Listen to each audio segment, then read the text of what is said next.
നമസ്കാരം. ഇറാനും യുഎസും തമ്മിൽ യുദ്ധമുണ്ടായേക്കുമെന്ന ഭീതിയിൽ പശ്ചിമേഷ്യ വിറയ്ക്കുകയാണ്. യുദ്ധത്തെക്കുറിച്ചുള്ള ആശങ്കകൾ വർദ്ധിപ്പിച്ച് യുഎസ് നാവികസേനയുടെ പശ്ചിമേഷ്യയിലേക്ക് പുറപ്പെട്ട മിസൈൽ ഡിസ്ട്രോയർ ഇസ്രയേൽ തീരത്ത് നങ്കൂരമിട്ട് കഴിഞ്ഞു. പശ്ചിമേഷ്യ ലക്ഷ്യമാക്കി യുഎസിന്റെ വിമാനവാഹിനി കപ്പലടങ്ങുന്ന വമ്പൻ സൈനിക വ്യൂഹം നീങ്ങുന്നതിന് പിന്നാലെയാണ് പുതിയ സംഭവ വികാസം. ഇസ്രയേലിലെ ചെങ്കടൽ തുറമുഖ നഗരമായ എയ്ലാത്തിലാണ് USS ഡെൽബർട്ട് ഡി ബ്ലാക്ക് എന്ന യുദ്ധക്കപ്പലിനെ വിന്യസിച്ചിരിക്കുന്നത്. ടോമാഹോക്ക് ക്രൂസ് മിസൈലുകൾ വഹിക്കുന്ന ഈ കപ്പലിന് ബാലിസ്റ്റിക് മിസൈലുകളെ പ്രതിരോധിക്കാനുള്ള സംവിധാനങ്ങളുമുണ്ട്. ഇസ്രയേലിനെതിരെ ഇറാൻ ആക്രമണം നടത്തുകയാണെങ്കിൽ പ്രതിരോധിക്കുക എന്നതുകൂടി ഉദ്ദേശിച്ചാണ് കപ്പലിനെ വിന്യസിച്ചതെന്നതാണ് വിലയിരുത്തൽ. പ്രസിഡന്റ് ഡൊണാൾഡ് ട്രംപ് സൈനിക നടപടി ഒഴിവാക്കാൻ ആഗ്രഹിക്കുന്നുവെങ്കിലും ചർച്ചകൾക്ക് തയ്യാറാണെന്നും സൂചന നൽകിയിട്ടുണ്ടെങ്കിലും മേഖലയിലെ സാഹചര്യം ഇപ്പോഴും അതീവ സങ്കീർണമായി തുടരുകയാണ്. ഇതോടെ യുദ്ധത്തിന്റെ മങ്ങിയ നിഴൽ വീണ്ടും പശ്ചിമേഷ്യയുടെ ആകാശത്ത് കനത്തിരിക്കും. സമാധാനത്തിന്റെ ഭാഷ നിശബ്ദതയാവുമ്പോൾ ആയുധങ്ങളുടെ ഗർജനമാണ് ലോകം കേൾക്കുന്നത്.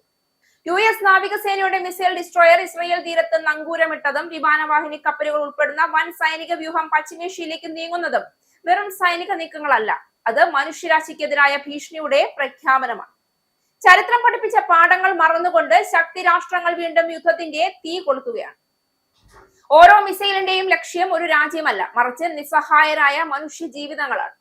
കുട്ടികളുടെ സ്വപ്നങ്ങളും അമ്മമാരുടെ കണ്ണീരുകളും സാധാരണ ജനങ്ങളുടെ സമാധാന ജീവിതവുമാണ് ഇത്തരം സൈനിക പ്രകടനങ്ങളുടെ യഥാർത്ഥ ഇരകൾ. സുരക്ഷ എന്ന പേരിൽ ഭയം വിതറുകയും രാഷ്ട്രീയ ലാഭത്തിനായി മനുഷ്യരക്തം ചീന്തുകയും ചെയ്യുന്ന ഈ നീക്കങ്ങൾ ലോകത്തെ ഒരു അഗാധമായ അസ്ഥിരതയിലേക്ക് തള്ളിവിടുകയാണ്. യുദ്ധം ഒരിക്കലും പരിഹാരമായിട്ടില്ല, അത് മനുഷ്യന്റെ പരാജയത്തിന്റെ ഏറ്റവും ക്രൂരമായ രൂപമാണെന്നതാണ് വാസ്തവം. ഇറാന്റെ ആണവ നിലയങ്ങളിൽ കമാൻഡോ ഓപ്പറേഷൻ ഉൾപ്പെടെയുള്ള വിപുലമായ സൈനിക നീക്കങ്ങൾ US പരിഗണിക്കുന്നുവെന്ന റിപ്പോർട്ടുകളും പുറത്തു വന്നിട്ടുണ്ട്.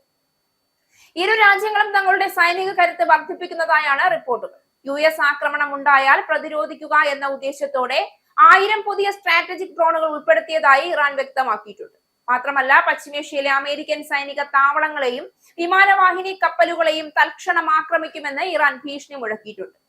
അതിനിടെ ഇറാന്റെ ബാലിസ്റ്റിക് മിസൈൽ പദ്ധതി തകർക്കാൻ അമേരിക്കയുമായി ചേർന്നുള്ള സംയുക്ത ആക്രമണത്തിനായി ഇസ്രയേൽ ശ്രമിക്കുന്നുമുണ്ട്.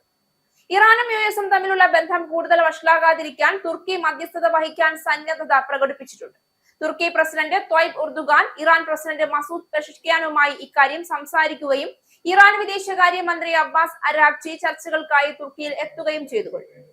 മേഖലയിൽ വിനാശകരമായ പ്രത്യാഘാതങ്ങൾ ഉണ്ടാക്കുന്ന ഒരു പ്രതിസന്ധി ഒഴിവാക്കാൻ ചർച്ചകൾ വേണമെന്ന് UN secretary general Antonio Guterres ആവശ്യപ്പെട്ടു. ഇറാനിലെ ഭരണകൂട വിരുദ്ധ പ്രക്ഷോഭത്തെ ക്രൂരമായി അടിച്ചമർത്തിയതിനെ തുടർന്നുണ്ടായ സംഭവ വികാസങ്ങളാണ് യുദ്ധഭീതിയിലേക്ക് എത്തി നിൽക്കുന്നത്. ഇറാനിലെ പ്രതിഷേധക്കാർക്ക് നേരെയുണ്ടായ ക്രൂരമായ അടിച്ചമർത്തലിൽ പ്രതിഷേധിച്ച് ഇറാനിലെ ഇസ്ലാമിക് റവല്യൂഷണറി ഗാർഡ് കോർപ്സിനെ ഭീകരവാദ സംഘടനയായി യൂറോപ്യൻ യൂണിയൻ പ്രഖ്യാപിച്ചു കഴിഞ്ഞു. കൂടാതെ 21 ഉദ്യോഗസ്ഥർക്കും സ്ഥാപനങ്ങൾക്കും ഉപരോധം ഏർപ്പെടുത്തുകയും ചെയ്തു. ഇന്നത്തെ ലോകത്തിന് ആവശ്യം കൂടുതൽ മിസൈലുകളോ യുദ്ധക്കപ്പലുകളോ അല്ല, മറിച്ച് കൂടുതൽ മാനവികതയും ഉത്തരവാദിത്വവും സമാധാന ചിന്തയുമാണ്. യുദ്ധം തുടങ്ങുന്നത് എളുപ്പമാണ്, പക്ഷേ അതിന്റെ അവസാനിപ്പിക്കൽ അസാധ്യമായ മുറിവുകളാണ് മനുഷ്യരാശിക്ക് നൽകുന്നത്. രാഷ്ട്രീയ ശക്തി പ്രകടനങ്ങൾ അവസാനിക്കുന്നത് ശവക്കുഴികളിലാണ്. പശ്ചിമേഷ്യയിലെ ഓരോ സൈനിക നീക്കവും ആഗോള സമാധാനത്തെ ചോരയൊഴുക്കുന്ന കത്തിയാകും. ലോകശക്തികൾ അവരുടെ ആയുധങ്ങൾ താഴെ വയ്ക്കുകയും സംവാദത്തിന്റെ ഭാഷ തിരിച്ചു പിടിക്കുകയും ചെയ്യേണ്ട സമയം അതിക്രമിച്ചിരിക്കുന്നു എന്നതാണ് യാഥാർത്ഥ്യം.